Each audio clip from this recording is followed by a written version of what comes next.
nobody mentions that. What I did to Russia was very tough. I was the toughest ever. But nope, they never took anything from me. They took them from Obama and Bush, and they took it from Sleepy Joe Biden. With Biden, they wanted to take the whole country, but I think I've stopped that, but we'll see. But yeah, there are things you could do that wouldn't be pleasant in a financial sense. I can do things financially that would be very bad for Russia. I don't want to do that because I want to get peace. I want to see peace, and we'll see. But in a financial sense, yeah, we could do things very bad for Russia. It would be devastating for Russia, but I don't want to do that because I want to see peace.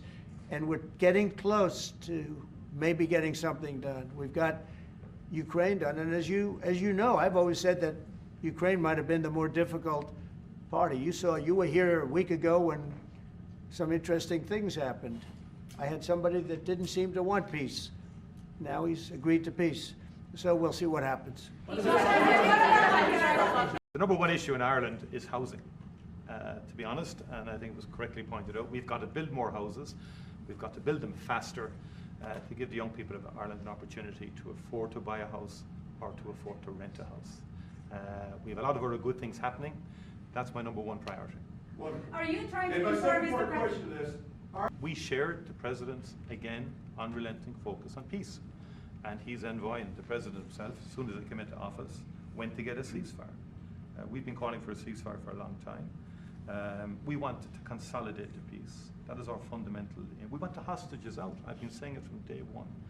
It's a horrific thing to do to take someone as a hostage. And I went to Kibbutz Be'eri after October the 7th in solidarity with Israel, and that gets forgotten. And I went a week or two afterwards. I saw the kibbutz. It was a shocking thing to see, even though it was a week or two after the horror. It was a village. You could see life going on prior to the attack. It was something that will not leave me. And I've been interested in the Middle East for a long, long time. It's complex, and it's all of that. But we do desperately need the hostages out, all of them. It's far too long. Let me finish. And then we need a ceasefire. We need to consolidate that. We need a surge of humanitarian aid into Gaza. Because again, there's too many children and too many people starving and so on. Just too many. And it's that humanitarian impulse is what motivates the Irish in respect of its views. And I've always been of the view, it's been our view that a two-state solution would be ideal. It's much more challenging and difficult as time's moved on. But that has always been our position. But it's genuine to have people, because we've gone through this. We discussed this prior to you coming in. We've been through some of this. People hating each other, terrible acts of violence carried out on each other. We came through it. It's our earnest hope that Arab and Jewish people can live side by side. And I've met with people, parents of children who were killed on both sides, called Parent Circle in Israel, and they work to try and bring people together. It's difficult work. People like Eli Lilly, for example, who have been a long-standing presence in Ireland since the 1970s. I spoke to the CEO recently. He's great. Great guy. And he's announced, I think, about a $50 billion investment in America. New plans. But there's big investment, they've had big investment in Ireland. Ireland has served them well too, The workforce is very strong. It's an educated workforce. They delivered well. During COVID-19, a number of CEOs said to me, a lot of the plants in Ireland were the only plants that never closed for a single day during COVID. Not a single day. Productivity is good and so on like that. But look, there'll be swings around. Mr. President, thank you so much. You spoke to Vladimir Putin for quite a while. Yes. So I want to know your assessment. When you take this deal to him now, how do you assess the chances of Putin? I have no assessment, and I don't go by chances. I think it makes sense for Russia. A lot of downside for Russia too.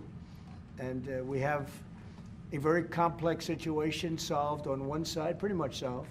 We've also discussed land and other things that go with it. We're not just doing it and saying ceasefire. We don't know what's happening. We know the areas of land we're talking about, whether it's pulled back or not pulled back. We've discussed a lot of the details of what has to go because we don't want to be wasting time.